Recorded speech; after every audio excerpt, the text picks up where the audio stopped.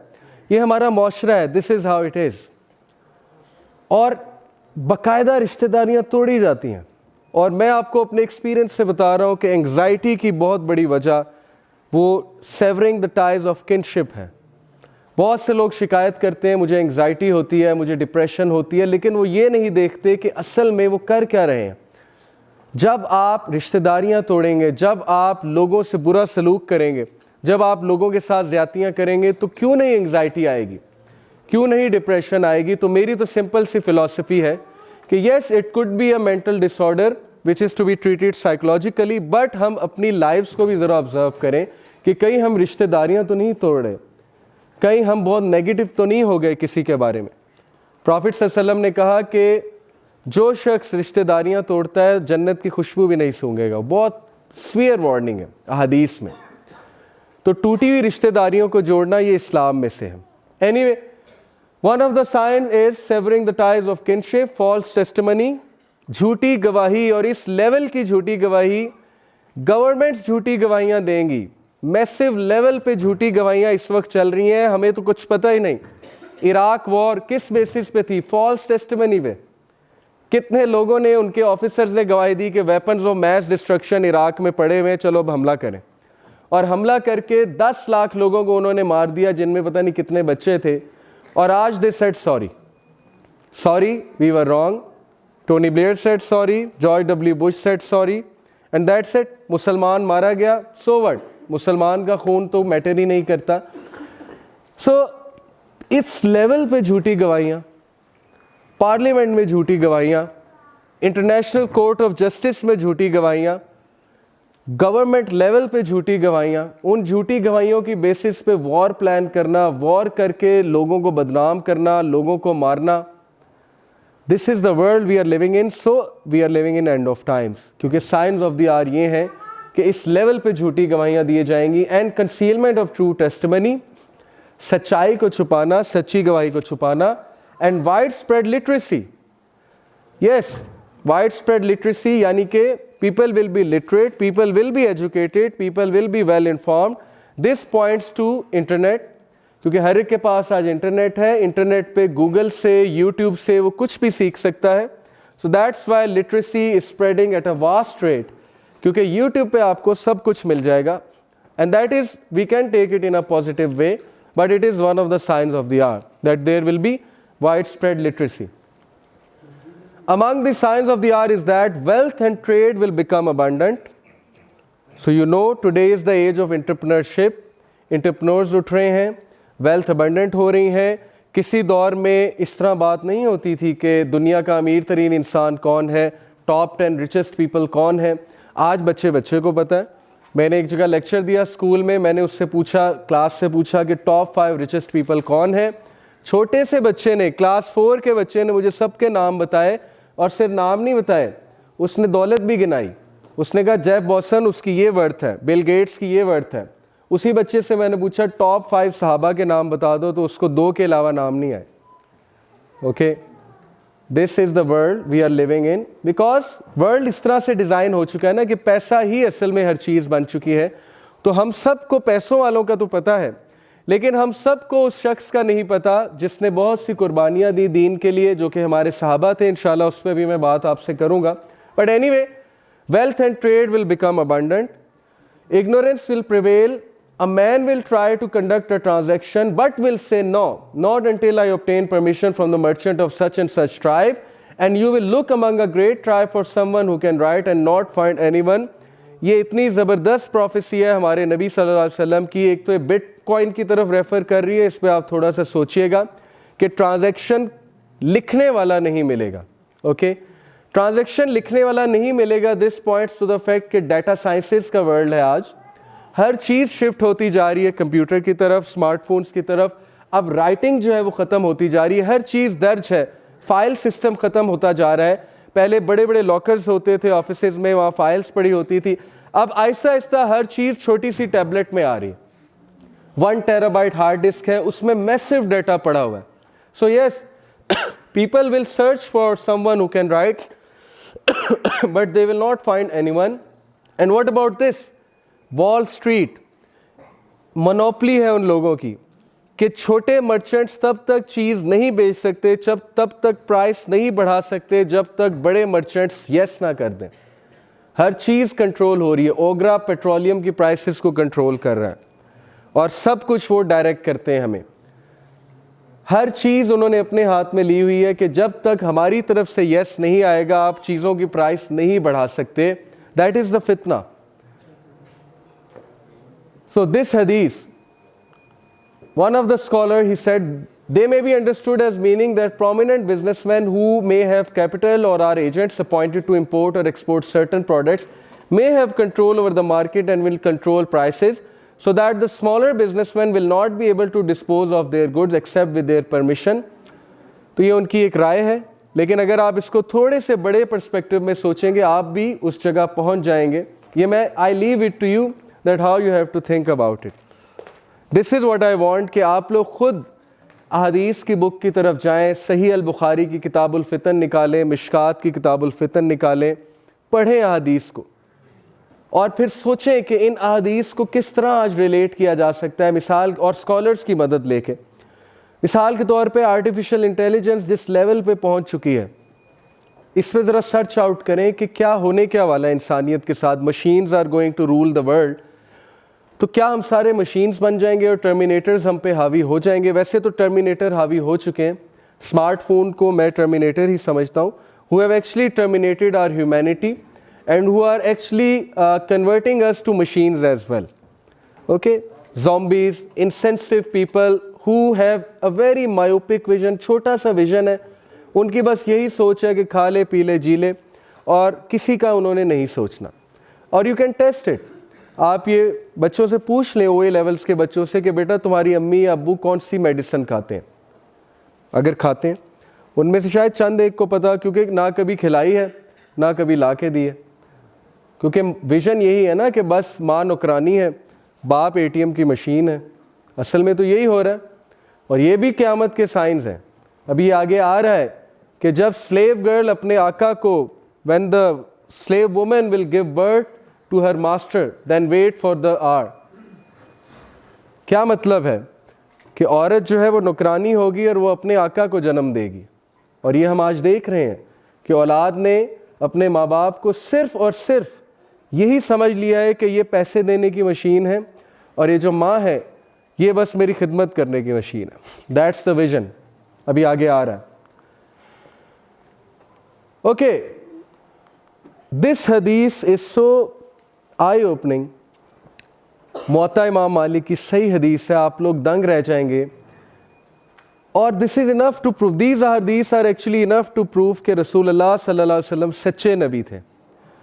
और ये हम कोट करनी चाहिए हमें कि हमें बताएं कि ये पेशन गोइयाँ उन्होंने कैसे कर दी, उन्हें कौन बता रहा था कि ये होने वाला है।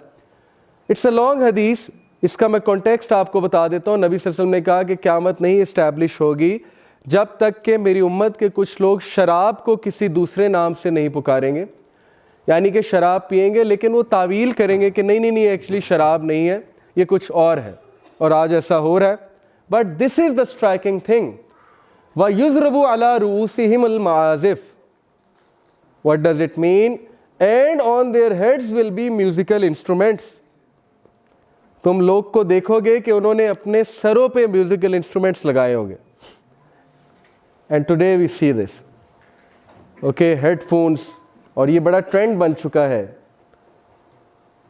अगेन आप हेडफोन्स पे तिलावत भी सुन सकते हैं, बट प्रॉफिट सल्लल्लाहु अलैहि वसल्लम ने जब ये बात बताई तो it actually is referring to the fact कि जब ये चीज़ बहुत आम हो जाएगी तो फिर it is one of the science of the art. Musical instrument उठाए होंगे लोगों ने अपने सरों पे। And it could mean another thing कि लोग स्पीकर उठा उठा के सुना करेंगे। And yes, it can definitely mean this. So one of the science of art. Next we have Abu Sa'id al-Khudri narrated that the Messenger of Allah sallallahu alaihi wasallam said, "By the one in whose hand is my soul, the hour will not be established until predators speak to people, and until the tip of a man's whip and the straps on his sandal shoes speak to him." ये बड़ी interesting बात है। And I believe if you research a bit about artificial intelligence कि इस वक्त वो कहाँ जा रही है, so speaking shoe can mean a lot of things। एक तो literal भी है, नाइकी का speaking shoe है जो कि आपसे बाकायदा बात करता है। आप हेडफोन्स लगाते हैं, हेडफोन्स में it actually talks to you, it tells you आपने इतने कदम ले लिए। ये तो पुरानी इन्वेंशन है, 2006 की इन्वेंशन है। Talking shoe can mean another thing. Talking shoe से मुराद है, देखें शू क्या कराता है हमें, शू हमें ट्रैवल कराता है। When I am walking with shoe, so shoe could be something that makes us travel. Now it could be car as well, because उस दौर में कार्स नहीं थी। And today in cars we have GPS system, we have Google Earth, and Google Earth is actually talking to us कि इधर turn लो, अब इस road पे टर्न करो। Okay, so yes, it could be that as well. And predators will speak to people.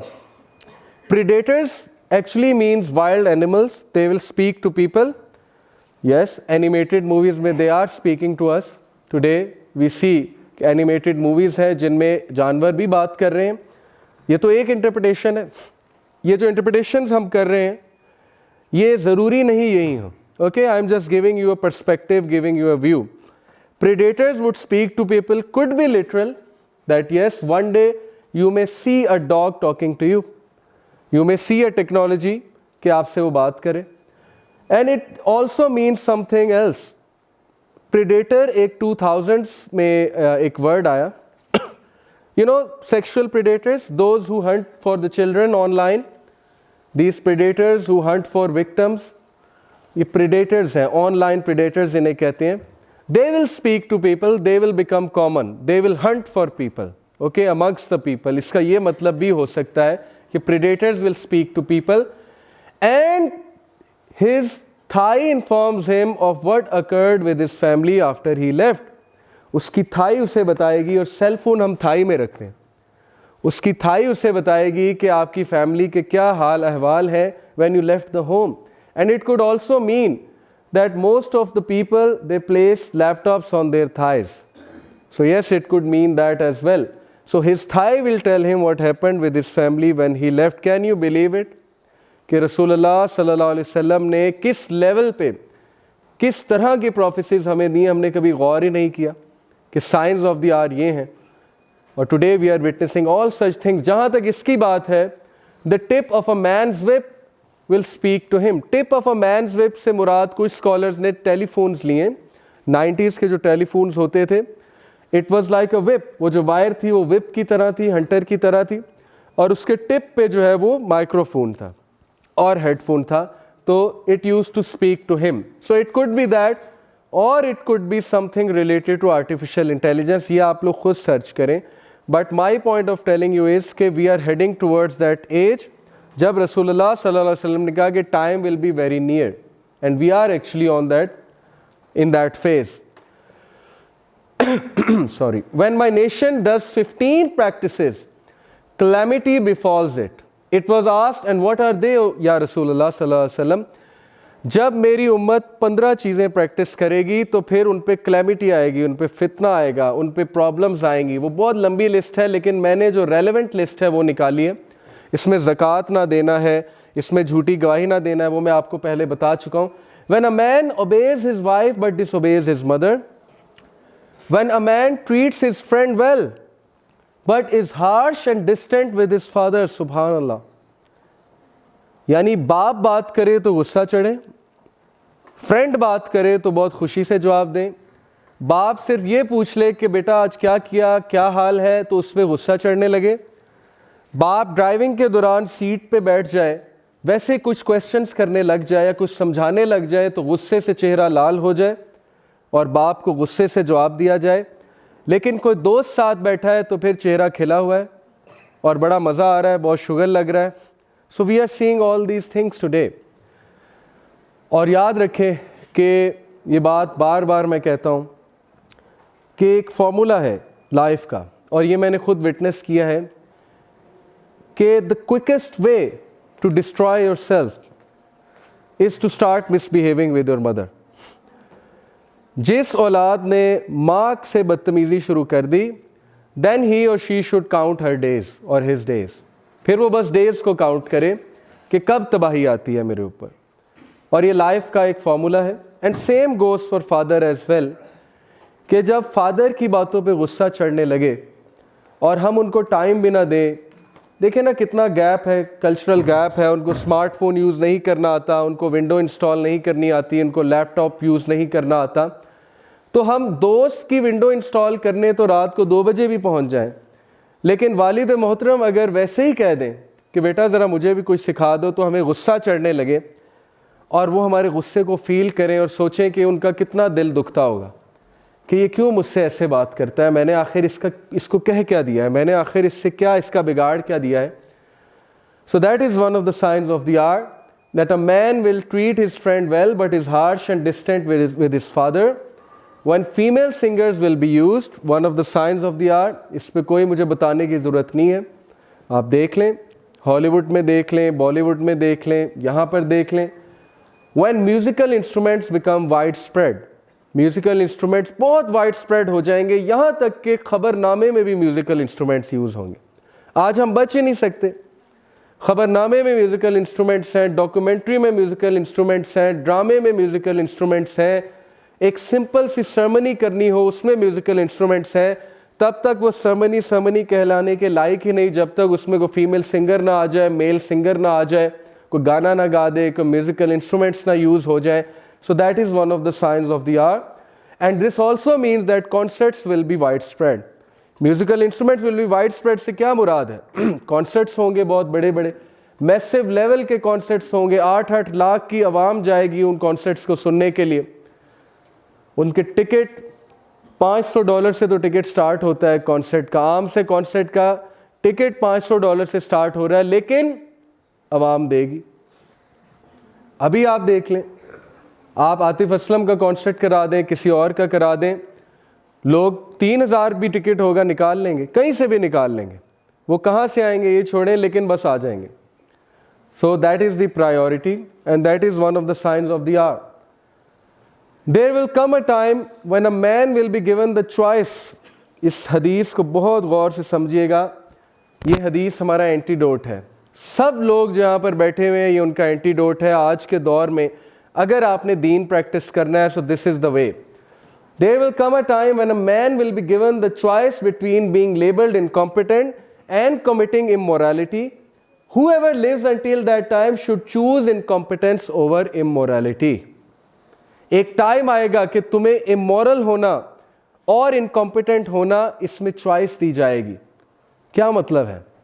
आज आप देख लें, जो बंदा दीन पे चलता है उसको क्या कहा जाता है? इनकॉम्पिटेंट है, ये बैकवर्ड है, ये जाहिल है, इसको कुछ नहीं पता, ये दुनिया से कट ऑफ है, ये मुल्ला है, ये टेररिस्ट है, ये बॉम्ब ब्लास्ट करेगा, ये सुसाइड अटैक करेगा, वगैरह वगैरह।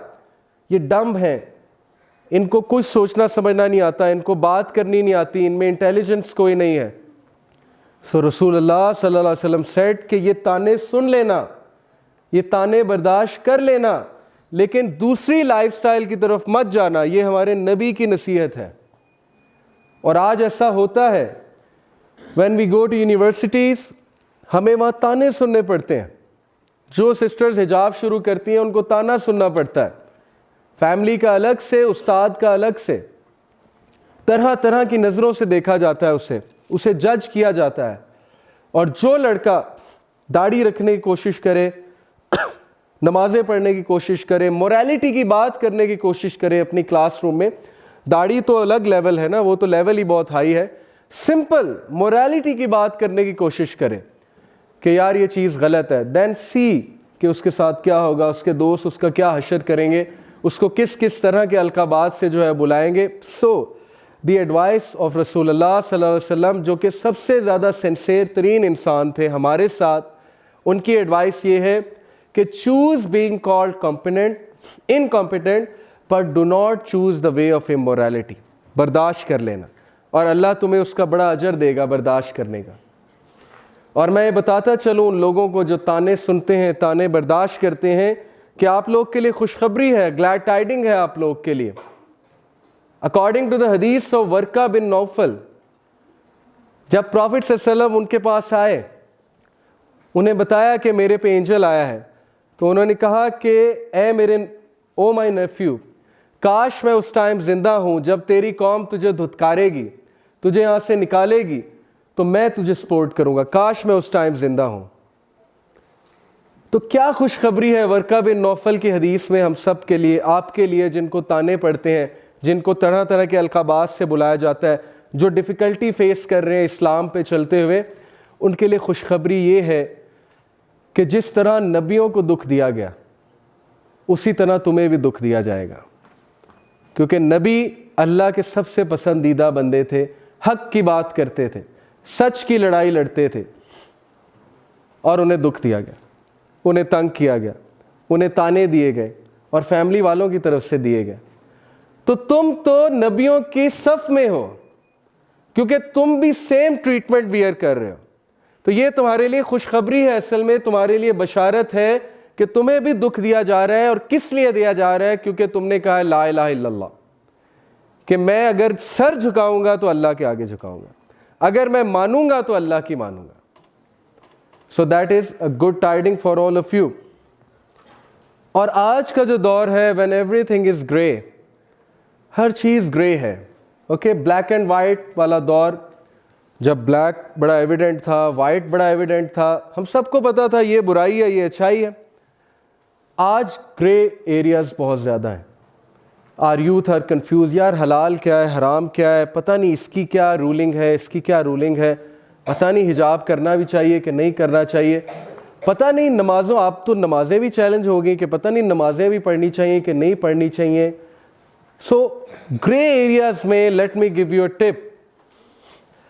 If you want to be safe in this world full of gray areas, then be the one like Siddiq Akbar. आप सिद्दीक़ अकबर के लेवल तक तो शायद नहीं जा सकते, अबू बकर सिद्दीक़ रज़ियल्लाहु अन्हु के लेवल पे, लेकिन आप उनको इस हद तक तो एमुलेट कर सकते हैं ना। अबू जहल आया सिद्दीक़ अकबर रज़ियल्लाहु अन्हु के पास, उसने कहा कि व्हाट इफ़ मैं तुम्हें बताऊं कि एक शख्स घोड़े पे बैठ के एक रात में मक्का से जेरूसलम चला गया है, तो तुम क्या कहोगे? तो अबू बकर सिद्दीक ने कहा कौन है वो शख्स? तो अबू जहल ने कहा your friend, your companion Muhammad सल्लल्लाहु अलैहि वसल्लम। तो अबू बकर ने कहा बिल्कुल सच है, without saying anything he said 100% true. So if you want to be Siddiq Akbar और at least reach that level, then stand up and say कि बिल्कुल सच है। समझ आए या ना आए, मेरे नबी की हदीस आ गई, कुरान की आयत आ गई, मैं गवाही देता हूँ। I will stand, I will support it, I will protect it, I will actually argue कि ये बिल्कुल सच बात है, बिल्कुल हक बात है। और याद रखें कि ऐसे लोग, सूरह यासीन में एक ऐसे शख्स का तस्करा है जिसने कुछ नहीं किया। All he said was कि oh my nation follow the prophets who say the truth, that's all he said. उसकी नेशन ने उसे कत्ल कर दिया, मार दिया, और अल्लाह ने कहा क़ील उदख़ुलिल जन्नह, उस बंदे को मैंने जन्नत में दाखिल किया। और जन्नत में दाखिल होते ही उसने कहा कि हाय मेरे अल्लाह ने मुझे छोटी सी बात पे कितना बड़ा रिवॉर्ड दे दिया, छोटी सी बात थी। ऑल ही सेड इज कि prophets are truthful. So you guys अपने क्लासरूम में, अपने मोहल्लों में, अपनी फैमिलीज में, कहीं भी, सोशल मीडिया पे, wherever you have the opportunity, you don't need to argue, लंबे चौड़े आर्गूमेंट्स नहीं देने। All you need to say is के प्रॉफिट्स वर ट्रूथफुल और प्रॉफिट सल्लल्लाहु इज ट्रूथफुल। और मैं गवाही देता हूं कि अल्लाह के नबी सच्चे हैं और अल्लाह के नबी की सारी बातें सच्ची हैं। That's all you need to do. तो है कोई सिद्दीक़ अकबर, है कोई अबू बकर सिद्दीक आज के दौर में जो गवाही देगा, ग्रे एरियाज पे जाके गवाही देगा कि मेरे नबी ने कहा तो बस सच है, चाहे तुम्हें अभी समझ आता है या नहीं आता है? और है कोई Musab bin Umair, the young सहाबी, जिनका परफ्यूम बहुत मशहूर था, जिनके कपड़े बहुत मशहूर थे, जो ब्रांडेड क्लोथ्स पहनते थे उस दौर के, और जंग ओहद में जब वो शहीद हुए तो सहाबा रो रहे थे उनकी हालत देख के कि उनको कफन मैसर नहीं था पूरा। फेस कवर करते थे तो टांगे नंगी हो जाती थी, टांगे कवर करते थे तो फेस जो है उससे कपड़ा हट जाता था। ये है मुसअब बिन उमैर रज़ी अल्लाह ताला अन्हु। कि सहाबा रो इसलिए नहीं रहे थे कि ये बेचारा गरीब हो गया या इसके पास अब कफन तक नहीं है, वो इस बात पे रो रहे थे कि इसकी कुर्बानियां देखो, इस बंदे ने क्या लाइफस्टाइल छोड़ के नबी को सपोर्ट किया और इस लेवल पे सपोर्ट किया कि आज शहादत की मौत जो है इन्हें आई है। इट डजेंट मीन कि हम ब्रांड्स छोड़ दें, इट डजेंट मीन हम अच्छे कपड़े पहनना छोड़ दें, लेकिन आपको बताने का मकसद ये है कि सहाबा की कुर्बानियां आप चेक करें, किस लेवल की उन्होंने कुर्बानियां दी हैं। और हम छोटी सी बात अपने नबी के लिए बर्दाश्त नहीं कर रहे, हम ताने बर्दाश्त नहीं कर रहे, हम पीयर प्रेशर बर्दाश्त नहीं कर रहे। सहाबा ने क्या क्या बर्दाश्त किया है। और है कोई साद बिन मुआज रजी अल्लाह ताला अन्हु, the man who shook the throne of Allah सुब्हानहु व तआला, वो शख्स जिसने अल्लाह का अर्श हिला दिया, साद बिन मुआज रजी अल्लाह ताला अन्हु। प्रॉफिट सल्लल्लाहु अलैहि वसल्लम सेड कि साद की मौत ने अल्लाह के अर्श को हिला दिया है। आज हमारा सेलिब्रिटी कौन है? आज कौन है हमारा रोल मॉडल? कौन है हमारा आइडियल? वो जो हमें जानता भी नहीं। हमारी यूथ का रोल मॉडल मेसी है, रोनाल्डो है, जो उसे जानता भी नहीं है, जो उसकी हेल्प भी नहीं करेगा अगर रियल लाइफ में कभी मुलाकात हो जाती है, जो उसकी सिफारिश नहीं करेगा डे ऑफ जजमेंट में। Why are our role models not people like Saad bin Muaz, the man who shook the throne of Almighty Allah? आज मैं आपको कहूं कि एक बंदा है जिसने व्हाइट हाउस को शेक कर दिया, तो आपकी तवज्जो फौरन जाएगी कौन है जिसने अमेरिका को शेक कर दिया, क्योंकि अमेरिका सुपर पावर है। So I am telling you about a man who shook the throne of almighty Allah. And why, क्यों अल्लाह का अर्श लर्जाया, क्यों लर्जा अल्लाह सुब्हानहु व तआला का अर्श? Because Saad bin Muaz was one of the Ansar, he was the chief of his tribe, और उनकी इतनी खिदमात है इस्लाम के लिए।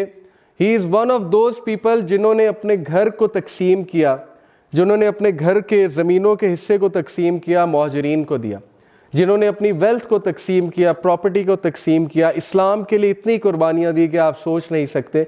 ये लोग हमारे आइडियल्स होने चाहिए आज के दौर में। अबू बकर सिद्दीक जो गवाही देने वाले हैं, मुसअब बिन उमैर जो किसी चीज़ की केयर नहीं करते, सिर्फ इस चीज़ की केयर करते हैं कि मेरे प्रॉफिट का ऑनर बच जाए, इस्लाम का ऑनर बच जाए, मेरी खैर है। और Saad bin Muaz who is always helping, always supporting Islam, always supporting the right cause, the just cause.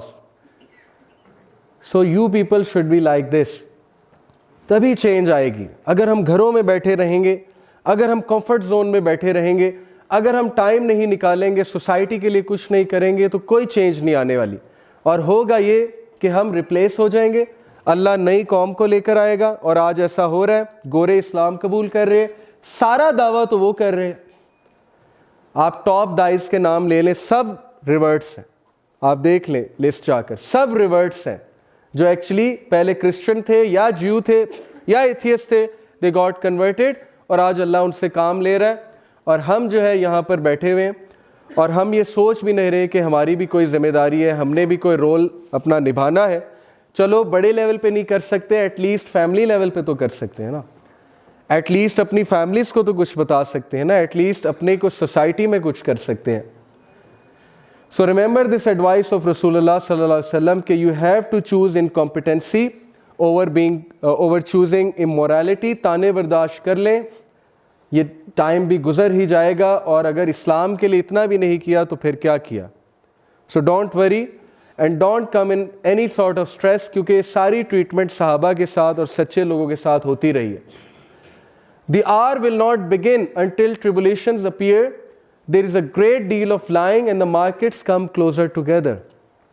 Great deal of lying की तो मैं ज़रूरत नहीं बताने की, अब तो झूठ गवर्नमेंट लेवल पे बोला जा रहा है, मैं आपको पहले ही बता चुका हूँ, और किस किस तरह की गवाहियाँ दी जाती हैं एक कंट्री को फंसाने के लिए। And then the markets come closer together. What does this mean? कि बाज़ार और मार्केट्स बहुत करीब आ जाएंगे। ऑनलाइन शॉपिंग, आज आप घर बैठे बैठे कुछ भी ख़रीद सकते हैं, credit card, debit card, Visa card, Amazon, Alibaba, कितनी चीज़ें आ चुकी हैं, मार्केट्स अब ऑनलाइन हो चुकी हैं। सो markets coming closer together. It could also mean कि शॉपिंग मॉल्स बन जाएंगे, आपके बहुत करीब होंगे, जैसे हाउसिंग स्कीम्स बन रही है, हाउसिंग सोसाइटीज़ हैं, सामने मार्केट है।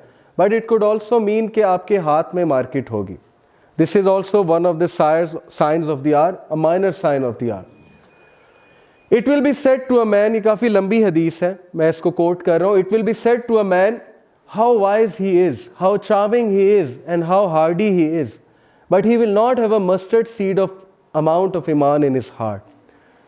यानी लोग आइडियल्स उनको बनाएंगे उनके लुक्स की बेसिस पे, उनके कैरिज्मा की बेसिस पे, उनके पर्सनैलिटी की बेसिस पे, चार्म की बेसिस पे, उनके टॉक की बेसिस पे, उनकी राइटिंग्स की बेसिस पे, लेकिन वो लोग के दिल में राई के दाने बराबर भी ईमान नहीं होगा।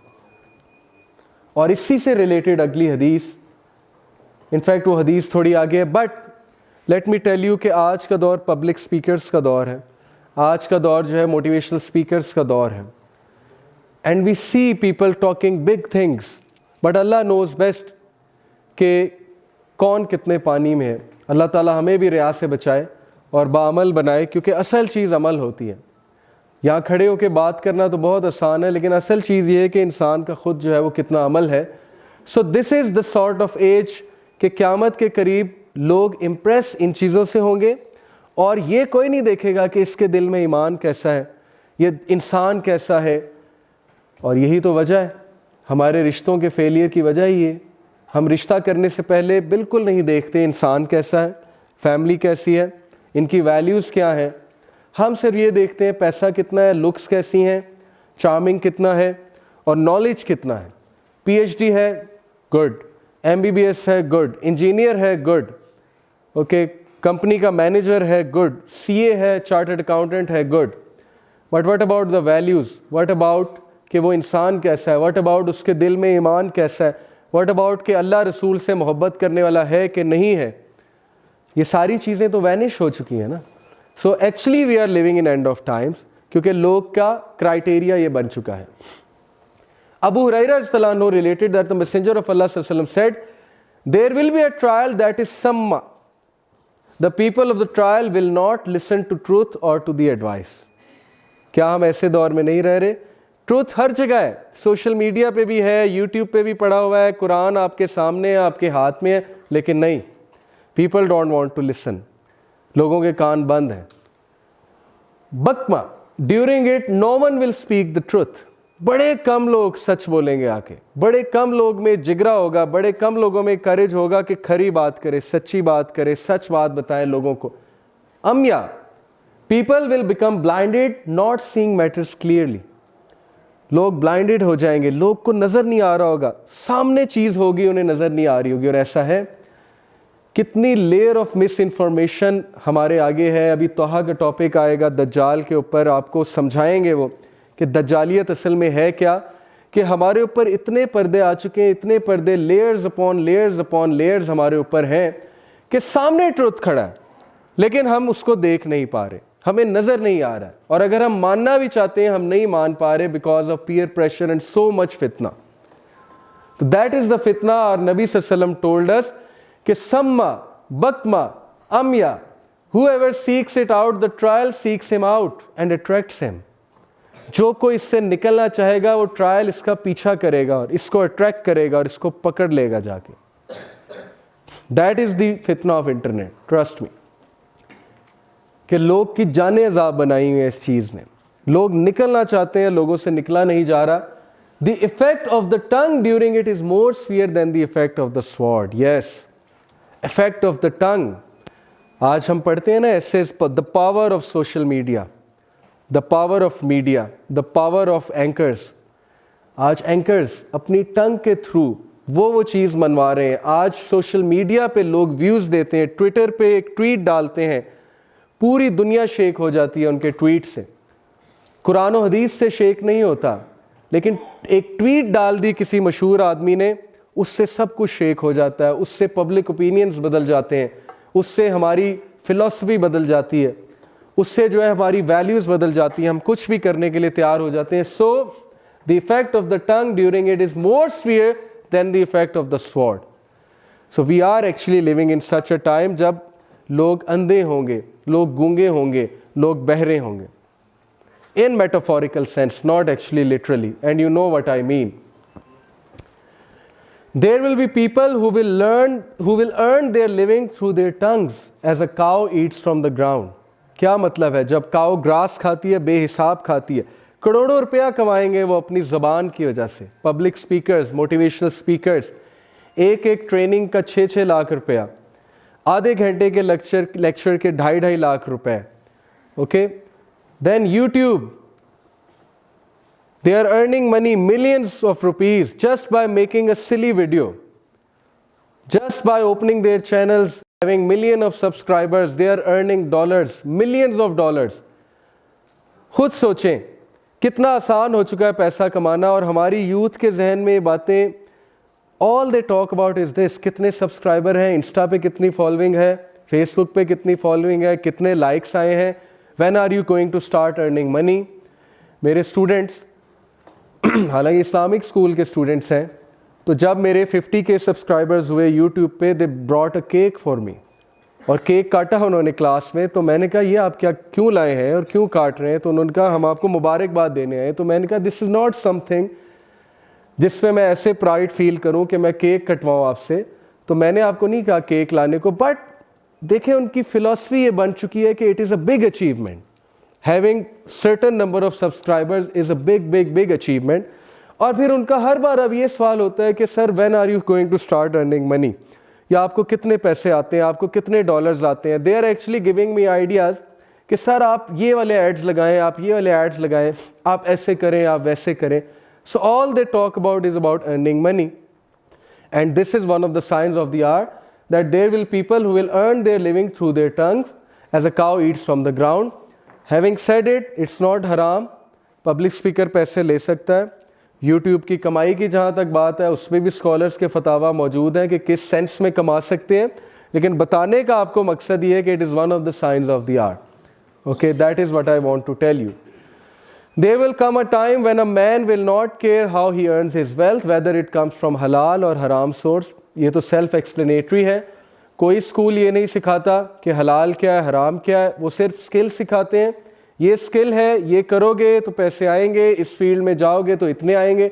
और पेरेंट्स भी नहीं बता रहे. आज पेरेंट्स भी एक ही प्रेशर बच्चों पे डाल रहे हैं कि बस पैसा ला, पैसा कमा के ला, मुझे पैसे चाहिए, मुझे पोजीशन चाहिए. इट डजेंट मैटर वो पैसा कैसे आता है. तो ये चीज़ हमारे माशरे से ख़त्म होती जा रही है आहिस्ता आहिस्ता, कि लोगों ने सोचना ही छोड़ दिया है कि हलाल क्या है, हराम क्या है. जो लोग वेस्ट में जाते हैं, वहाँ यूनिवर्सिटीज़ में पढ़ते हैं, यूनिवर्सिटीज़ में पढ़ के वहाँ जॉब करते हैं, फिर एक घर ख़रीदते हैं मॉर्टगेज सिस्टम पे. क्या उन्होंने कभी सोचा है कि मॉर्टगेज हलाल है कि हराम है? क्या उन्होंने कभी सोचा है स्टूडेंट लोन हलाल है कि हराम है? नहीं. उन्हें सिर्फ एक बात नज़र आ रही है कि अमेरिका से पढ़ूंगा, यूके से पढ़ूंगा फलानी जगह से पढ़ूंगा तो कल को रिश्तेदारों में इज्जत होगी, वापस आऊँगा रिश्तेदार एडोर करेंगे, बच्चा बाहर से पढ़ के आया, बाहर से तो पढ़ के आया है लेकिन अल्लाह रसूल से तो जंग ले ली। सूद क्या है? अल्लाह से जंग है। इल्ला माशाअल्लाह अच्छे लोग भी हैं, आई नो पर्सनल, मेरे रिलेटिव्स में माशाअल्लाह भाई हैं मेरे, वो नहीं मॉर्टगेज ले रहे, he is giving lots of rent but he won't submit to this system. वो अपनी सैलरी से 2.5 लाख 3 लाख दे देंगे, रेंट दे देंगे, लेकिन इस सिस्टम को सबमिट नहीं करेंगे। So there are good people, but मेरा बताने का मकसद है कि हमारी सोसाइटी में ये चीज़ उठती जा रही है कि क्या हलाल क्या हराम, कौन पढ़ता है इन फतवास को कि बाहर की कंट्री में जाना भी चाहिए कि नहीं जाना चाहिए, हु केयर्स। स्कॉलर जो मर्जी कहते फिरें, रसूलुल्लाह की एडवाइसेस जो मर्जी हो। So this is the world we are living in, and this is one of the signs of the hour. When false testimony becomes widespread and people begin to think little of it, this is one of the signs of the hour. कि false testimony होगी तो होगी, लेकिन लोग उसको छोटा समझेंगे, लोग कहेंगे ये क्या, ये तो मजाक की बात है। और ये कल्चर, ये मत समझिए कोर्ट्स में पार्लियामेंट्स में, ये कल्चर घरों में भी है, ये कल्चर स्कूलों में भी है, और ये कल्चर मूवीज़ प्रमोट कर रही हैं और उनको पता भी नहीं वो प्रमोट कर रही हैं। हर ड्रामे में जो बच्चे दिखाए होते हैं, जो यंगस्टर्स दिखाए होते हैं, वो शरारती से होते हैं, चकमा देने वाले होते हैं, धोखा देने वाले होते हैं, झूठ बोलने वाले होते हैं, शरारतें कर रहे होते हैं। और हम कहते हैं शरारतें कर रहे हैं, शरारतें तो वो कर रहे हैं, लेकिन वो कल्चर क्या प्रमोट कर रहे हैं आप ये भी तो देखें ना। आज हर स्टूडेंट जो है वो झूठ बोलता है, झूठ तो उसके लिए फ़र्ज हो चुका है ना। प्रिंसिपल के ऑफिस में जाना है तो पहले से माइंड में होता है मैंने झूठ बोलना, और मैंने रोनी सी शक्ल बनानी है, मासूम सी शक्ल बनानी है, and I will come out of it. Okay, ये कल्चर तो वहां से ही आ रहा है। When the slave woman, आ गई वो बात, when the slave woman gives birth to her mistress and you see barefoot and naked shepherds compete in the construction of lofty building, जब लौंडी अपने आका को जो है वो बर्थ देगी, यानी कि वही बात है कि औलाद नाफरमान होगी, एंड तुम बेडविन्स को, नेकेड शेफर्ड्स को देखोगे compete करते हुए। This is one of the greatest prophecy of रसूलुल्लाह सल्लल्लाहु अलैहि वसल्लम, क्योंकि 1940s तक middle east, Dubai, Kuwait, okay, and the surrounding areas and Saudia, it didn't have huge buildings. अचानक से वहाँ तेल के कुएं निकले, उनको वेल्थ दी अल्लाह ने, and the first thing they did, आप हैरान होंगे, जब तेल के कुएं निकलते हैं तो बंदा यूनिवर्सिटीज़ बनाता है, बंदा जो है वो हॉस्पिटल्स बनाता है, बंदा ऐसी चीज़ें बनाता है जो पब्लिक वेलफेयर की काम है। The first thing they did was construct huge buildings. Look at the prophecy of रसूलुल्लाह। और कंपीट कर रहे हैं। दुबई के एक प्रिंस ने बिल्डिंग बनाई, सऊदी का एक जो प्रिंस है उसने कहा मैं इसके मुकाबले में बनाऊंगा। So they are competing with each other, that is the prophecy. The messenger of Allah सल्लल्लाहु अलैहि वसल्लम said, the hour will not begin until indecency, foul speech, severing the ties of kinship and lack of neighborliness prevail. I can give a 1-hour lecture to you कि ये कैसे हो रहा है। Number 1, indecency. What is indecency? Today we have Hollywood and Bollywood glamorizing and institutionalizing indecency.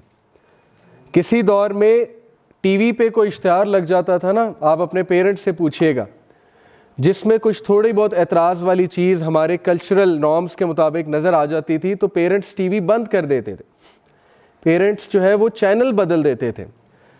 आज advertisements में किस किस तरह की चीज़ें आ रही हैं, बंदा फैमिली के साथ देख नहीं सकता, लेकिन हम इतना ज़्यादा डिसेंसिटाइज्ड हो चुके हैं कि अब चैनल भी नहीं बदला जाता और वो चेंज भी नहीं किया जाता और टीवी भी बंद नहीं किया जाता। सो इंडिसेंसी विल बिकम प्रेवलेंट। और इंडिसेंसी कितनी प्रेवलेंट है? व्हेन आई सेड कि it is being glamorised, it is being institutionalised, understand this. ये जो पॉर्न इंडस्ट्री है हमारी, ये क्या कर रही है? गवर्नमेंट्स की जान जाती है इसके खिलाफ बात करते हुए, क्योंकि it's a big industry, multi billionaire dollar industry. Senators को पैसे आ रहे हैं, क्यों बंद करेंगे सेनेटर्स इस इंडस्ट्री को? इट डजेंट मैटर, लोगों की लाइफ्स बर्बाद हो रही हैं, डिवोर्सेस हो रही हैं, लोग एडिक्ट हो चुके हैं, so what? As long as पैसा आ रहा है तो बस ठीक है। This is what capitalism does, profit और लॉस, हर चीज प्रॉफिट और लॉस है। प्रॉफिट आ रहा है, all is good, it doesn't matter उसके सोशल इफेक्ट्स क्या है। So indecency will become prevalent, foul speech, आज स्लैंग में जो कूल वर्ड्स हैं जिनमें एफ वर्ड इस वक्त सबसे कूल समझा जाता है, और गोरे यू विल नॉट बिलीव कि जितनी मूवीज जिनको ऑस्कर मिला है, कभी आप उसमें प्रोफैनिटी तो चेक कीजिएगा ना जाके कि how much slang is in those movies, how much F words, how much abuses, how much S word is there in that movie, लेकिन it's acclaimed as an Oscar movie. और टीवी सीरीज आपके सामने, और बच्चे के मुंह पे गाली है, बच्चे के मुंह पे जो है वो ये स्लैंग वर्ड चढ़ा हुआ है। So this is one of the science of the hour कि when these things will become cool, #cool, then this is one of the science of the hour. You won't believe, मेरे पास एक हदीस है, अभी मैंने यहाँ पे नहीं डाली। रसूलुल्लाह सल्लल्लाहु अलैहि वसल्लम said, a time will come when Satan will make evil things look cool। और मेरे एक दोस्त हैं, वो कहते हैं कि इसमें जो अरेबिक वर्ड यूज हुआ है, it literally means cool. So what does this हदीस मीन कि time is going to come when Satan is going to make evil things look cool। तो कूल से मुराद आज #cool है कि people follow the wrong trends, the evil trends. हमारी youth हर घटिया और ईवल ट्रेंड को फॉलो करती है जो # बन चुकी है। It is so easy to corrupt our minds. हमारी पर्सनैलिटीज इतनी शैलो कब से बन गई? I am amazed. Will we follow everything that is trendy? इतनी शैलो पर्सनैलिटी। क्या आप हर मीम को फॉलो करेंगे? क्या आप हर मूवमेंट को फॉलो करेंगे? क्या आपकी कोई वर्थ नहीं है? क्या आपका कोई ब्रेन नहीं है? क्या आपकी कोई थिंकिंग नहीं है? आप हर उस चीज को फॉलो करेंगे जो ट्रेंड बनती जा रही है? क्या अल्लाह ने आपको इसलिए पैदा किया था?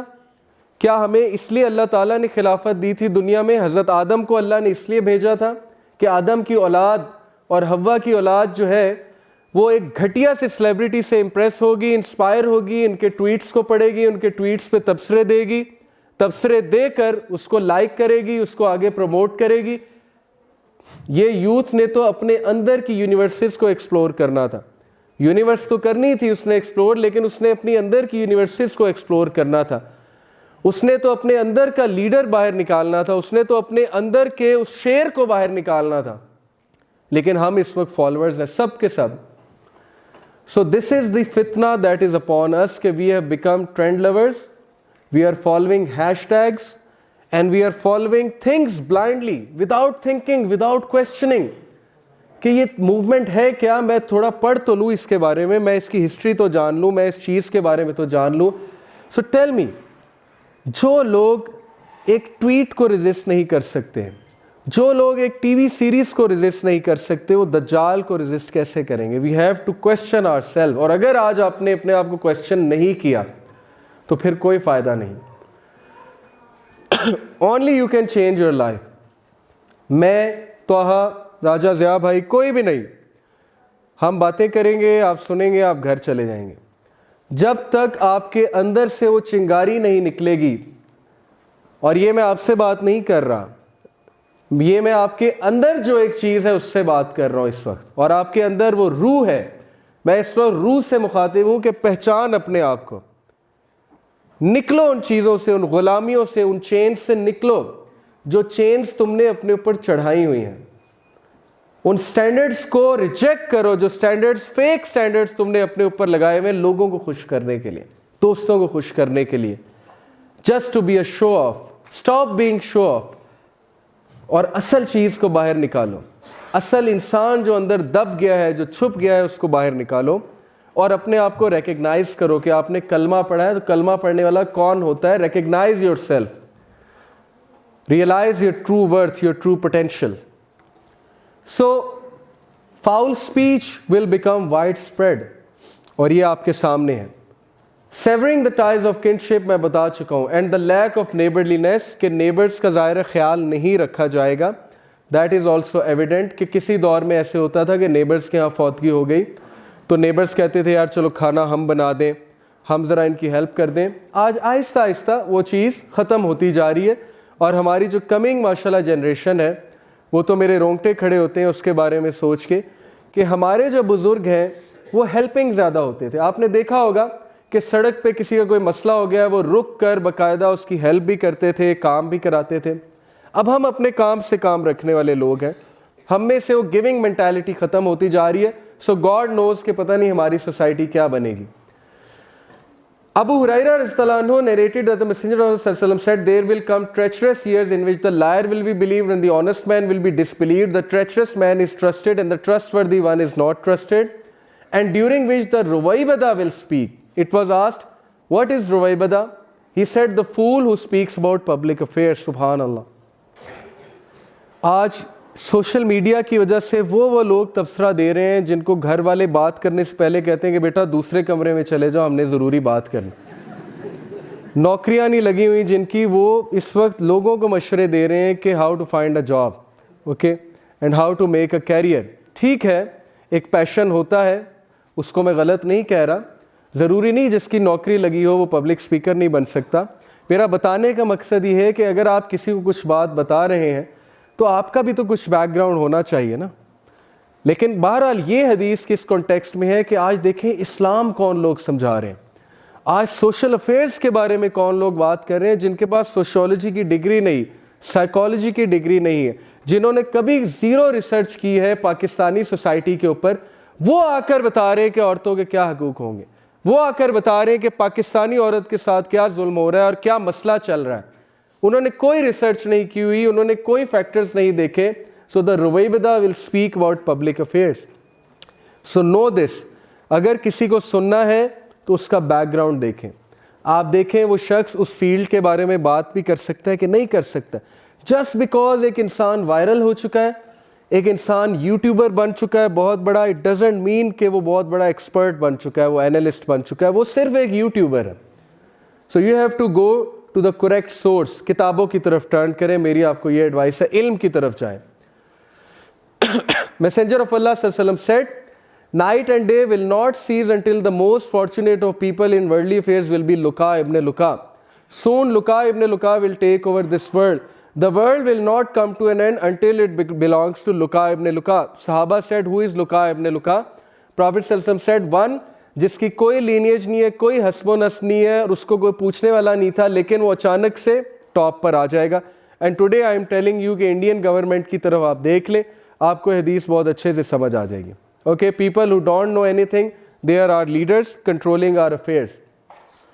The hour will not begin until the land of the Arabs goes back to being meadows and rivers. ये नासा से मैंने पिक्चर उठाई हुई है, क्रेडिट नासा, GSFC। 1987 में रबल खाली जो कि डेजर्ट का एक हिस्सा है सऊदीया का, look at this. And now 2012 में look at the green spots and you can see so many videos on it कि it is returning to being rivers and meadows. And this is one of the clip of Sheikh Zahir Mahmood the lush Arabia. इसको आप ज़रूर सुनिएगा, इसमें बहुत detail है कि prophet की प्रोफेसी क्या थी और वो कैसे ट्रू हो रही है। So it is one of the biggest sign of the hour, okay, that Mahdi and Dajjal are going to come. Ahead of the hour, there will be days in which knowledge is taken away and ignorance will prevail. Why? Because because of the spread of social media, इल्म कम होता जा रहा है, information बढ़ती जा रही है। इल्म में और इंफॉर्मेशन में फ़र्क है। इल्म वाले जो है वो हमारे बुजुर्गान हैं, वो एक्सपर्ट्स हैं, लेकिन इंफॉर्मेशन वाले हम सब हैं। तो ignorance will prevail because information बहुत होगी और इल्म जो है वो घट जाएगा। There will come a time when people will not know what prayer, fasting and charity are. Okay, so our youth is on its way to be among those people. इल्ला माशाअल्लाह कि हम लोग कुछ हमारे रोंगटे खड़े हो, हम कुछ रियलाइज़ करें कि कहीं हमारी जो पुश्ते हैं 100 साल का अगर आप सोचें तो आप इमेजिन करें कि आपके परपोते आज से 100 साल बाद कहीं वो काफिर ना हो। ये सोचने वाली बात है। ओके, अगर अभी बैठ के आपने नहीं सोचा कि मेरे परपोते मुसलमान होंगे, सहाबा लविंग होंगे, रसूल अल्लाह से मोहब्बत करने वाले होंगे, तो फिर कोई फ़ायदा नहीं। Narrated Abu Musa, the Prophet said, near the establishment of the hour, there will be days during which knowledge will be taken away and general ignorance will prevail. And there will be al-harj in abundance, and al-harj means killing. and we are seeing killing everywhere, wars, Palestine, Syria, okay, Myanmar, Vietnam, वगैरह वगैरह. You are seeing so much killing, especially of the Muslims. This hadith, और मैं यहीं पे इंशाल्लाह conclude भी करूँगा. ये कॉन्सेप्ट बहुत ज़रूरी है, मुझे थोड़ा सा टाइम भी चाहिए होगा. Now let me tell you कि एक्चुअली हमारे साथ गेम क्या हो रही है और फितना है क्या, जिससे हमारी चीखें निकलनी चाहिए. रोंगटे तो खड़े होने चाहिए लेकिन चीखें भी निकलनी चाहिए. वो ये है, Allah hates the one who is rude and glutton. Allah को रूड और लालची आदमी नापसंद है. Who shouts in the market place, ओछी हरकतें करता है, लड़ाई झगड़े करता है, फड्डेबाजी करता है. Who is a rotten corpse by night and works like a donkey by day, जो रात को जिंदा लाश है और सुबह को वो गधे की तरह काम करता है. knowledgeable in worldly matters and ignorant of the matters of the hereafter. Just try to absorb this hadith. रात को वो ज़ॉम्बी बन जाता है, जिंदा लाश बन जाता है. क्या है जिंदा लाश? आप लोग खुद देखें कि हम लोग 2-2, 3-3 घंटे लैपटॉप गोद में लेकर और स्मार्टफोन जो है यूं लेकर बैठे होते हैं गद्दे पे, और हमारी आंखें लाल हो रही होती हैं. वो चीख चीख कर हमें अंदर से आवाज़ आ रही होती है, सो जाओ, लेकिन नहीं. तो this is the rotten corpse to be. और सुबह उठते कॉरपोरेट लाइफ शुरू, गधे की तरह काम, वाइट कॉलर स्लेव. पैसे कमाना कोई बुरी बात नहीं है, लेकिन इस हदीस की फ़िलॉसफी ये कि वो गधे की तरह काम करता है और नॉलेजेबल बहुत होता है वर्ल्डली मैटर्स में, लेकिन जब आप दीन की या हेयर आफ्टर की बात करेंगे तो कोई नॉलेज नहीं है, वहीं से बात ख़त्म हो जाती है. तो this is the type of personalities they want us to adopt. जो भी लोग इसमें मुलव्वस हैं, conspiracy theories whatever they are, but शैतान तो है ही. और हमारी पर्सनैलिटीज़ ऐसी बनती जा रही हैं कि दीन का ज़ीरो नॉलेज हो, इस सिविलाइजेशन को कंट्रीब्यूट करने के लिए गधे की तरह दिन रात काम करो, थक जाओ, थक हार के घर आओ, टीवी लगा लो, लैपटॉप खोल लो, मोबाइल फ़ोन खोल लो, ज़ॉम्बी बन जाओ, कोई रिस्पॉन्सिबिलिटी ना निभाओ, किसी का ना सोचो, किसी की मदद ना करो, कोई अच्छा काम ना करो, कोई अच्छी बात ना सीखो. बस अब जैसे वो एक बच्चे ने स्टेटस लगाया हुआ था, eat sleep PUBG repeat. This is the zombie I am talking about. Trust me, eat sleep PUBG repeat, ये हम सब का लाइफ स्टाइल है. ईट स्लीप गेमिंग रिपीट, या ईट स्लीप पार्टी रिपीट. ये है इब्ने आदम की हालत, और ये है अम्मा हव्वा की बेटी की हालत, कि आज हमारा लाइफ स्टाइल ज़ॉम्बीज़ वाला बन चुका है. तो ऐसे लोग आप क्या समझते हैं, ऐसे लोग इमाम मेहदी की मदद करेंगे? हम जैसे लोग, ऐसे लोग जो है वो दज्जाल के ख़िलाफ़ खड़े होंगे, ऐसे लोग जो है वो दीन का दिफा करेंगे, ऐसे लोग जो है वो सोशल वेलफेयर के काम करेंगे. आपको पता है, अकॉर्डिंग टू साइकोलॉजिस्ट, इंटेलेक्चुअली दुनिया और लोग इतने पीछे जा चुके हैं. मैं आपको हार्वर्ड के साइकोलॉजिस्ट की रिसर्च बता रहा हूँ. इंटेलेक्चुअली और ह्यूमैनिटी वाइज इंसानियत इतना पीछे जा चुकी है कि नेक्स्ट अब्दुल सत्तार ईदी पैदा होने में हमें 50 साल लगेंगे. ये साइकोलॉजिस्ट की कैलकुलेशन है. इतना नुकसान हो चुका है, इतना नुकसान हो चुका है इस जनरेशन का कि 50 साल इन्हें लगेंगे कि कोई अब्दुल सत्तार ईदी जैसा बंदा पैदा हो जिन्होंने ह्यूमैनिटी के लिए बहुत कुछ किया, या कोई मदर टेरेसा पैदा होगी. ये है फितना, और यही असल में दज्जालियत है कि लोग सिर्फ अपना सोचेंगे, लोग सेल्फिश हो जाएंगे. And how that system is being imposed on us, transhumanism, ये एक पूरी फिलॉसफी है. यूट्यूब पे एक चैनल भी है फ्यूचरिज्म, और फेसबुक पे मिलियंस ऑफ फॉलोइंग है फ्यूचरिज्म की, आप वो जाकर देखें. अभी मैं सारा आपको उसके बारे में बताता हूँ. Singularity is a concept that machines and human beings are one, और फ्यूचरिज्म इसको प्रमोट कर रहा है. Blending of machines and human beings, that every work will be taken by machines and human beings will collaborate with machines to run the world. ये basically transhumanism है. Singularity. Now this man Jack Parsons, कौन है ये real life का Iron Man है. Iron Man इसी से inspired है by the way. Jack Parsons is the inventor of rocket fuel and rocket.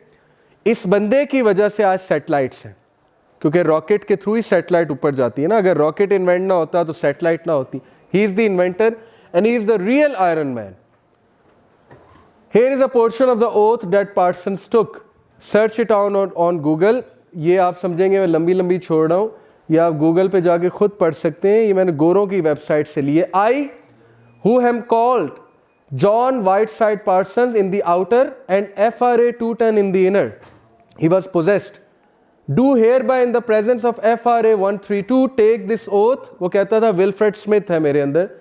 Take this oath of a Magister Templar, master of the temple, for which for me is the oath of the Antichrist, and I swear that my name is Balerian Armilius al-Dajjal, Antichrist, who am come to fulfill the law of the beast, and I hereby accept all things needful for the fulfillment of my will, and swear to preserve this in my chosen work unto the end. Okay, ये उसकी diary का एक extract है, और वो ये acknowledge कर रहा है कि मेरे ख्वाब में मसीह अद-दज्जाल आया और उसने आकर मुझे एक्नॉलेज किया कि तुमने जो इन्वेंशन की है, it is a great invention which is going to help me. और सेटेलाइट की वजह से आज हर बंदा नज़रों में है। आज आप में से हर कोई ट्रैक हो सकता है, तो Dajjal will see everyone obviously. This is a book by John Henry, knowledge is power, how magic, the government and an apocalyptic vision inspired Francis Bacon to create modern science. The father of modern science is Francis Bacon, who was an atheist and he was a magician, a known magician. आप इस book को ज़रा कभी search out कीजिएगा।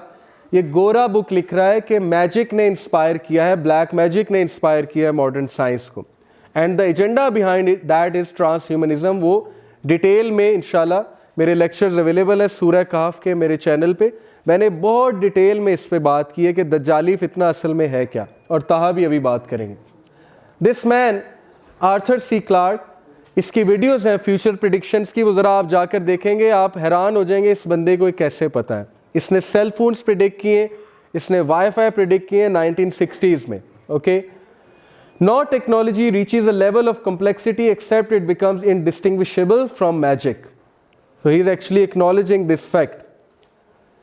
Transhumanism. What is that philosophy of iPhone? ये भी बड़ी एक लंबी बहस है कि iPhone का लोगो का मतलब क्या है। Actually, the apple depicts that bite. This bite out of the apple depicts that bite which Adam alayhi salam took. ये फिलॉसफी iPhone के लोगो के पीछे। और उन्होंने जब बाइट ली तो शैतान ने क्या कहा था कि अगर तुम ये खाओगे, ये फल, एप्पल का जिक्र कुरान में तो नहीं है, बाइबल में है, तो जब ये फल तुम खाओगे तो क्या होगा?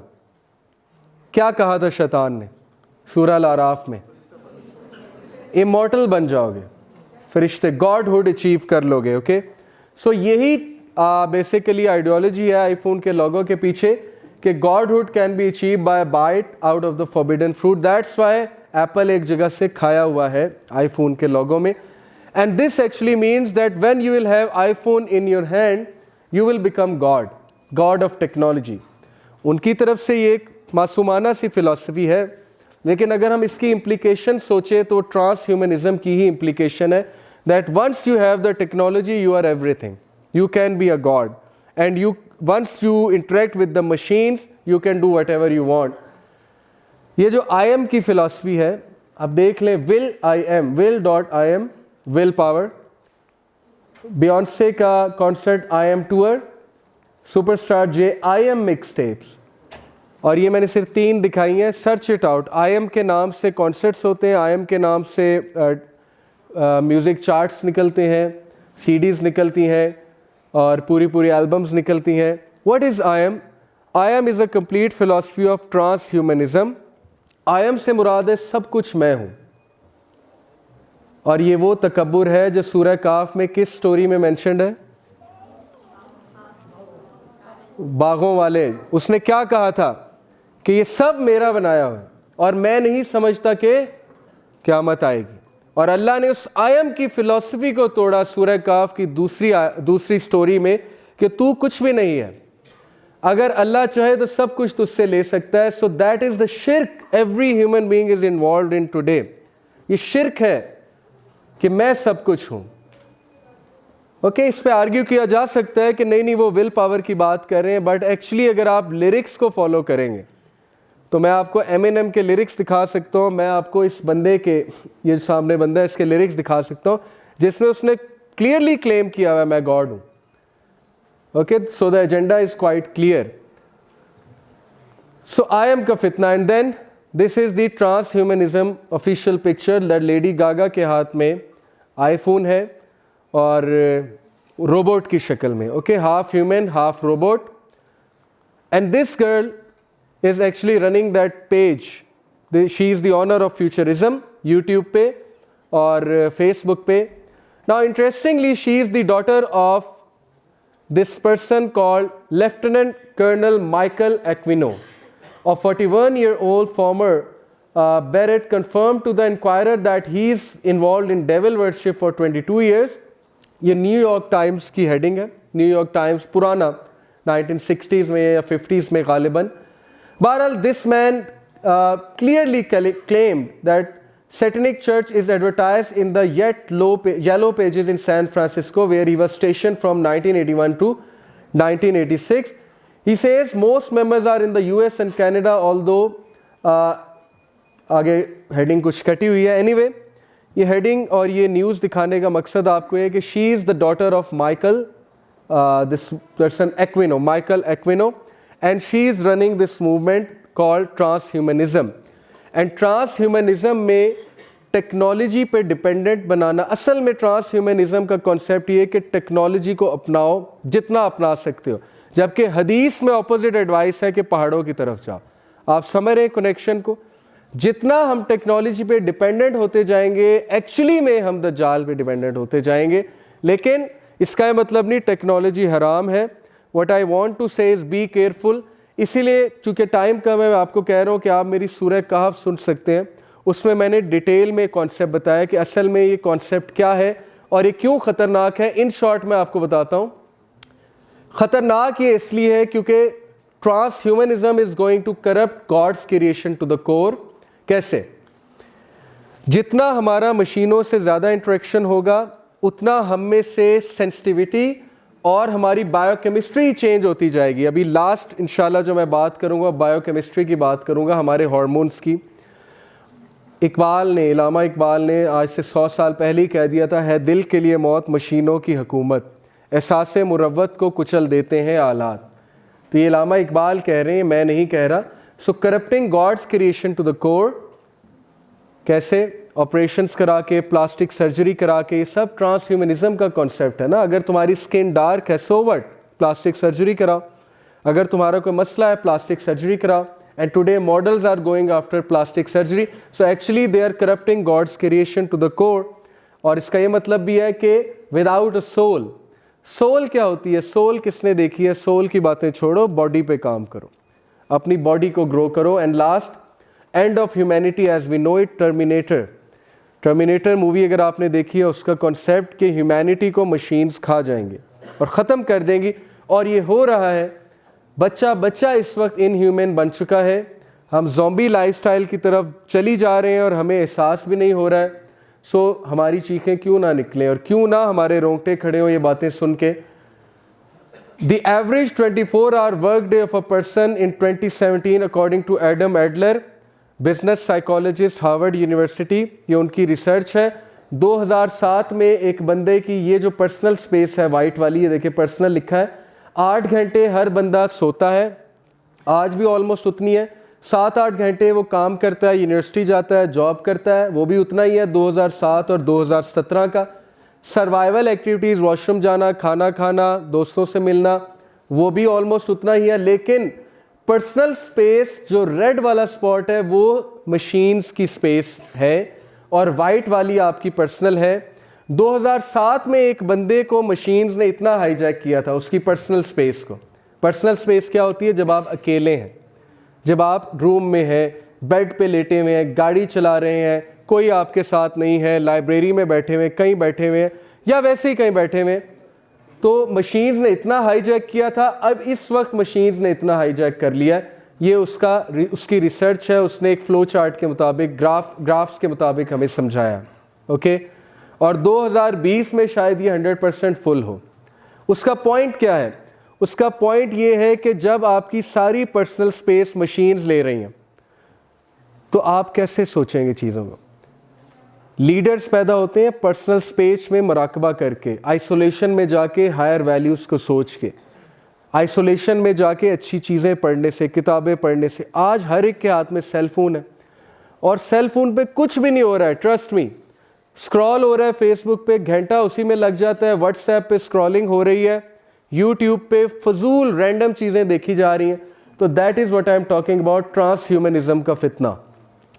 और एंड रिजल्ट ये कि हम मशीन बन जाएंगे, हम ज़ॉम्बीज़ बन जाएंगे।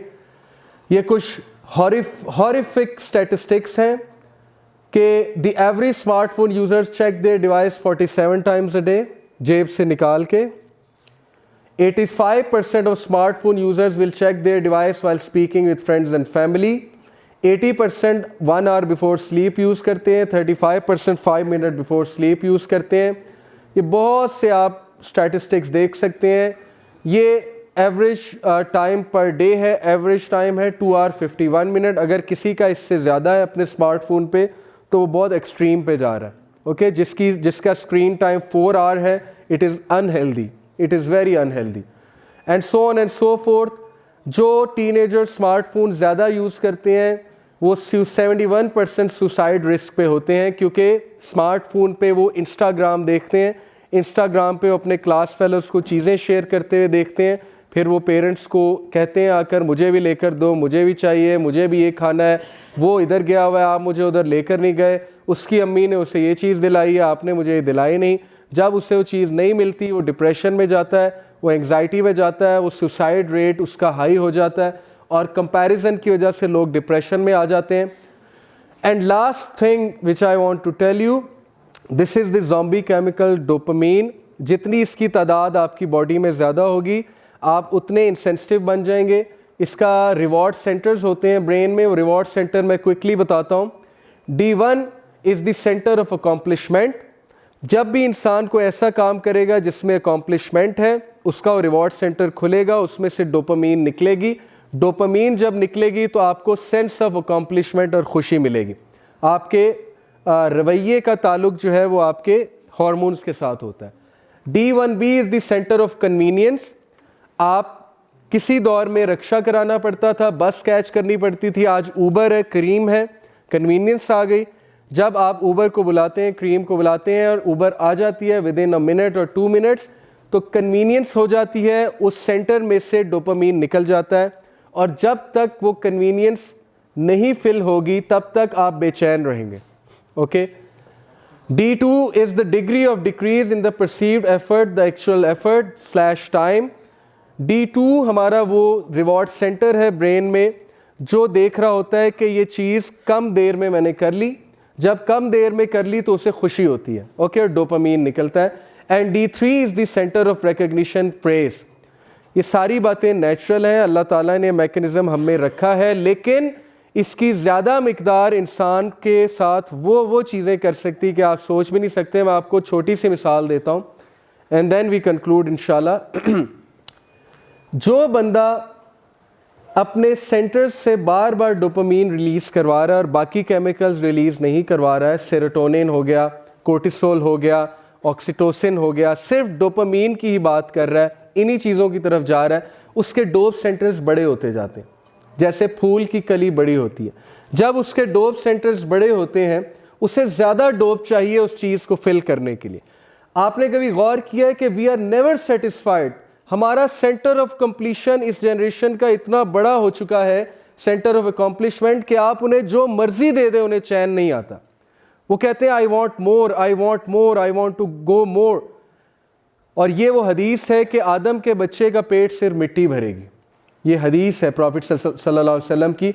सेंटर ऑफ कन्वीनियंस कितना हमारा सेंटर बढ़ चुका है कि हमें हर चीज़ ऑन आवर कन्वीनियंस चाहिए, ऑन आवर फिंगर टिप्स चाहिए। हर वो चीज़ जिसमें हार्ड वर्क है हम उससे भागेंगे कि इसमें कन्वीनियंस नहीं है। Centre of centre of perceived effort, ये जो degree of decrease in the perceived effort और एक्चुअल टाइम है, ये हमारा इतना इंक्रीज हो चुका है कि हमें शॉर्टकट्स की आदत पड़ चुकी है। हमारा डोप नहीं रिलीज होता जब तक हम शॉर्टकट पे ना जाएं। सेंटर ऑफ रिकग्निशन हमारा इतना बढ़ चुका है कि all we need is praise all the time. तारीफ नहीं होगी तो मज़ा नहीं आएगा। और ये डिवोर्सेस की बहुत बड़ी वजह है कि शादी से पहले एक दूसरे के सेंटर्स इतने बढ़ा दिए होते हैं, शेर व शायरी करके, गाने सुना के। उसके बाद जब असल रिस्पॉन्सिबिलिटीज़ आती हैं तो वो चीज़ें कम हो जाती हैं, तो मज़ा नहीं आ रहा होता, क्योंकि प्रेज बहुत ज़्यादा चाहिए। डोपामीन लेवल इस लेवल पे पहुंच चुका है। So what's the result? ये कुछ रिसर्च है डोपामीन डायलेशन की, कि डोप कितना ज़्यादा चाहिए होता है आज की जनरेशन को। Result is this: because of too much dope our youth will only go for things which are number one rewarding, pleasurable, cool, instantly available, shortcuts। क्योंकि ये सारे सेंटर्स उनके इतने फिल हो चुके हैं, इतने बड़े हो चुके हैं कि all they are looking for is these things। This sums up कि आज उन्हें नमाज पढ़ने में क्यों इतनी तकलीफ होती है, कि नमाज के लिए उठना पड़ेगा, वज़ू करना पड़ेगा, पैदल चल के जाना पड़ेगा, इतना कौन करे, बैठे बैठे पढ़ लो या पढ़ो ही ना, सीधी सी बात है। And then they will avoid anything that demands focus, demands hard work, patience, composure or something that is emotional। आज हम इमोशनल चीज़ों से भागते हैं। हम कहते हैं मौलवी साहब क्या लगे हुए, ओके, फिर हम मजाक उड़ाते हैं। Why is our biochemistry like that? Because हमारे जो डोप सेंटर्स हैं वो इस लेवल के बढ़ चुके हैं। एक स्टैटिस्टिक के मुताबिक आपके जो दादा थे उनका dope centre let's say 2 nanometre पर लीटर के हिसाब से जो है वो डोप निकालता था, तो आज के बच्चे का 180 नैनोमीटर पर लीटर के हिसाब से निकालता है। कितना फ़र्क है? 200 टाइम्स, 2 वर्सेस 180। दैट्स वाई आज का बच्चा कभी खुश नहीं होगा। दैट्स वाई आज का बच्चा 30 सेकंड यहाँ पे खड़ा नहीं हो सकता।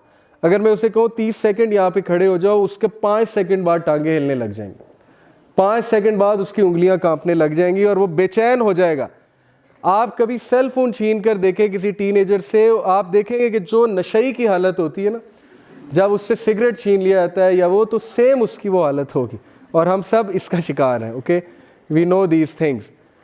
तो this is the disaster that is upon us. ये चीज़ें हमारे रोंगटे खड़े करवानी चाहिए कि हम एक ज़ॉम्बी जनरेशन पैदा कर रहे हैं। And what is the result? What is the result? वो हमारे सामने। And what is the solution? Only solution is Islamic way of life. We have to go back to it। अपने बच्चों को पेट्स रखवा के दें, उसकी जिम्मेदारी लगाएं, इस पेट को लुक आफ्टर करो, उससे ऑक्सीटोसिन निकलेगा उसका, जिससे उसमें फीलिंग्स पैदा होंगी, वो सेंसिटिव बनेगा। उसको कोई पैरट, कोई कैट, कोई ऐसा पेट पाल के दें। उससे गार्डनिंग करवाएं। गार्डनिंग जो बंदा करता है वो सेंसिटिव होता है, पौधे को पानी देता है, उसे बाग में लेकर जाएं, उसको एक्सरसाइज करवाएं, उसे इन चीज़ों से जितना निकाल सकते हैं निकालें, एक मिकदार तक यूज़ करने दें। और बिला वजह बच्चे की प्रेज़ करना, ये भी उसका सेंटर ऑफ प्रेज़ इतना बढ़ा देगा कि फिर वो हर चीज़ में प्रेज़ चाहेगा, और जब तक उसे प्रेज़ नहीं मिलेगी उसको चैन नहीं आएगा। तो दैट इज़ द फितना that is upon us, because हमारी सारी सिविलाइजेशन डोप को सेल कर रही है। हर चीज़ कन्वीनियंट हो चुकी है, हर चीज़ में प्रेज़ है। फेसबुक पे आप पिक्चर लगाएंगे, आपको लाइक्स मिलेंगे। तो हमारे लिए बहुत बड़ा चैलेंज है। उस चैलेंज को काउंटर करने के लिए you have to return to Islamic way of life. That is the only answer. गोरे इस बात के कायल हो चुके हैं, वो अब इस तरफ आ रहे हैं, इस्लामिक लाइफस्टाइल को, डाइट को अडॉप्ट कर रहे हैं। हमें भी इस पे सोचना है ताकि हम इस फितने से बच सकें। और साइंस ऑफ द आवर जितने भी मैंने आपसे डिस्कस किए हैं, आप लोग उन पे मज़ीद सोचिएगा। आप लोग मज़ीद ये ढूंढने की कोशिश कीजिएगा कि इस हदीस का एक्चुअल में मतलब क्या है। स्कॉलर्स के पास जाए, समझने की कोशिश करें। And please do something. बैठे ना रहें, बाहर निकलें, कोई एक्शन ले। I gave you example of Abu Bakr Siddiq Akbar बने। उस ग्रे एरिया में, उस ग्रे दौर में गवाही दें कि इस्लाम सच है। जब कोई गवाही नहीं देता, that will be your you will be on your way to become Siddiq Akbar. Musab bin Umair बने, जिन्होंने इस्लाम के लिए बहुत कुर्बानियाँ दी। और साद बिन मुआज़ बने, जिन्होंने अल्लाह के हर्श को हिलाया, इस्लाम को सपोर्ट करके उनके अमाल इतने ज़्यादा थे। So you have to become like that. जज़ाकल्लाह खैर फॉर लिसनिंग। इंशाल्लाह now Toha will be addressing you with the major science of the art. जो भी मिस्टेक्स थी वो मेरी अपनी थी, जो भी अच्छी बात थी वो अल्लाह की तरफ से थी। और अगर अभी भी हमें फितना नहीं समझ आया तो फिर it's a sign of worry. अगर अभी भी हम घर जाके सेम लाइफस्टाइल को अडॉप्ट करेंगे और सोचेंगे नहीं, स्ट्रेस में नहीं आएंगे, तो कोई फ़ायदा नहीं हुआ। Thank you so much for listening. May Allah bless you all and may Allah make us act on whatever we have heard. Ameen summa ameen. Jazakallah khair. Assalamu alaikum wa rahmatullahi wa barakatuh.